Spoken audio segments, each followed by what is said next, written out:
अब मैं यमुना बाजार का रुख कर रही हूं। वरुण आपको नजर आ रहे हैं यमुना बाजार में, वो वहां पर बने हुए हैं और पानी के बीच खड़े हैं। हालात आप समझिए, यमुना बाजार में यमुना का जलस्तर जैसे बढ़ रहा है, वहां जो निचले इलाके हैं वहां पर खतरा पैदा हो गया है। वरुण, दिखाइए जरा तस्वीर। देखिए, अब से कल से लेकर अब तक जो हालात बने हैं उन हालातों की तस्वीर आप देखिए। हर घर आपको यहाँ पर डूबा हुआ नजर आएगा और लगभग जहाँ मैं खड़ा हूँ वहाँ पर 3 फीट से ज़्यादा पानी है। थोड़ा आगे बढ़ेंगे तो ये पानी जो है वो 4 से 5 फीट हो जाएगा। लोग अपने घरों का सामान जो है वो नाव में ले जाते हुए आपको नजर आ रहे होंगे और बाकायदा कोशिश इस समय लोगों की है कि कैसे भी करके अपने सामान को कम से कम सेफ जगह तक पहुंचाया जाए। उसी स्थिति में लोग नजर आ रहे हैं। कुछ लोग भी हैं। देखिए ज़रा, पहले घर के हालात देखिए ज़रा। यहाँ पर घरों के अंदर पानी जा चुका है, पूरा भर चुका है, यानी कि जो ग्राउंड वाटर था वो बिल्कुल भर चुका है। इसके अलावा जो है वो, अगर मैं आपसे पूछूं, ये कब से आना शुरू हुआ पानी? ये सुबह 4 बजे से। सुबह 4 बजे से? हाँ। और सुबह 4 बजे से ऐसे हालात बने हुए हैं, पानी बढ़ रहा है लगातार। मैं देख रहा था, पहले मैंने देखा। चाय भी अपने पैसे की मंगा के पिए बाहर से। अच्छा। हाँ। कुछ राहत सामग्री अभी तक आई सरकार की तरफ से? कुछ नहीं, सरकार की तरफ से रेखा गुप्ता पिछली बार आई थी 8 तारीख को, इस बार नहीं आई।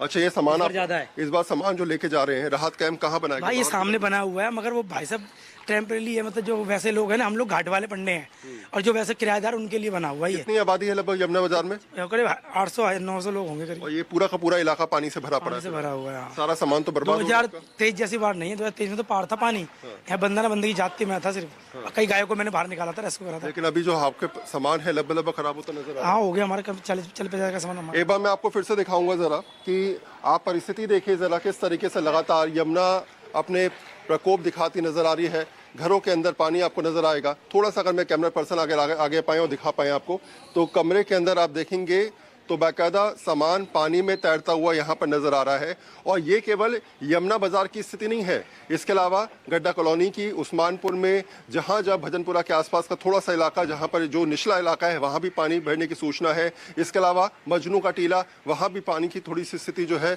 वो कठिनाइयों की भरी नजर आ रही है। तो जैसे जैसे हथनीकुंड बैराज से पानी छोड़ा जा रहा है, अब तक करीब 1 लाख क्यूसेक पानी कल छोड़ा गया है। उससे पहले भी 1 लाख क्यूसेक, लगभग 3,30,000 क्यूसेक पानी छोड़ा जा चुका है। और दिल्ली पहुंचते ऐसे हालात अगर अब बन गए तो सोचिए अगले 48 घंटे दिल्ली वालों के लिए कितनी ज्यादा परेशानी देने वाले हो सकते हैं, कितनी दिक्कतों में हो सकते हैं। पूरा आपको घर यहाँ पर डूबा हुआ नजर आ रहा होगा। ये एक तस्वीरें हैं। अगर दूसरी तरफ जाएंगे तो दूसरी तरफ भी ऐसे हालात आपको नजर आने वाले हैं। दिल्ली के अंदर फिलहाल हम कह सकते हैं जो हरियाणा की स्थिति नजर आ रही है, जो पंजाब की स्थिति नजर आ रही है, दिल्ली अब उसी हालात को कहीं ना कहीं अपनी जुबानी बताती नजर आ रही है। दिल्ली के लोग समझ रहे हैं कि अब ऐसे हालात हैं कि निचले स्तर से उठकर दूसरे इलाके में जाना पड़ेगा। और ये ऐसे बिल्कुल और लगभग अगर ऐसे हालात देखें, अब जरा सामान ले जाते हुए यहाँ पर लोग आपको नजर आ रहे होंगे। यहाँ पर कोशिश लोगों की यही है कि पानी में सामान भीगे ना, कैसे भी करके जो सामान है उसको बचा लिया जाए। और एक एक करके यहाँ से तमाम अपने लोगों को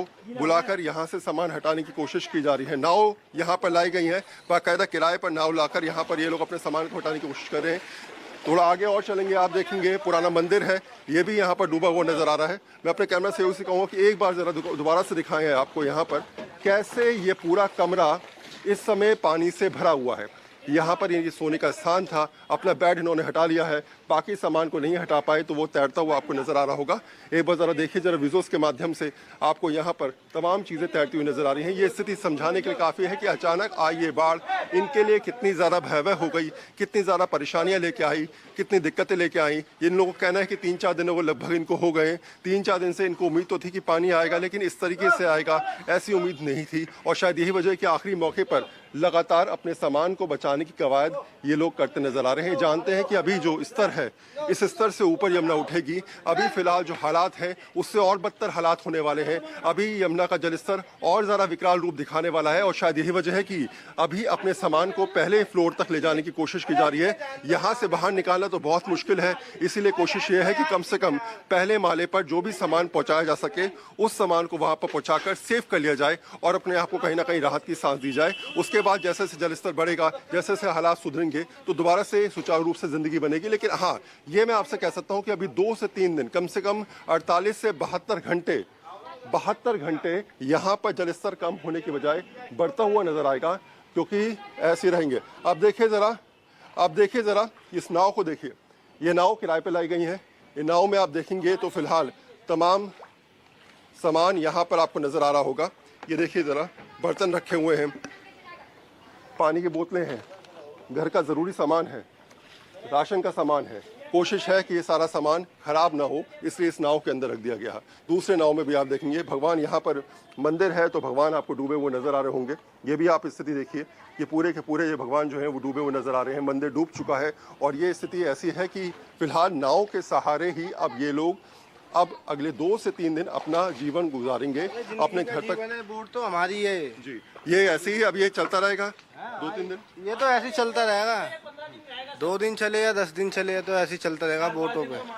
4-5 दिन की ऐसी स्थिति रहने अब वाली है। बोट चलेगी यहाँ पे। अच्छा, मैं देख रहा हूँ वो बोट चल रही थी यहाँ से ये वहाँ। बोट प्राइवेट थी भैया, सरकार की तरफ से हमारे को नहीं है। वो जो बोट है हाँ, प्राइवेट है वो। वो प्राइवेट है। हाँ। तो ये सब लोग अपने सामान लेके जा हाँ, रहे सब हैं। अपने अपने सामान के लिए हैं। और हमारी सबसे बड़ी मुसीबत ये है, हमारे को पानी उसकी लाइट दिला दे। हमारे खाने पीने भी बाहर से कर लें, कोई दिक्कत नहीं, लाइट चाहिए हमारे को। आपने तो सारा सामान अपना छत पे रख लिया। हाँ, सामने की तरफ देखिए, सांप चला गया, कोई जानवर चला गया, कोई जिम्मेवार हो, कल को काट ले कोई।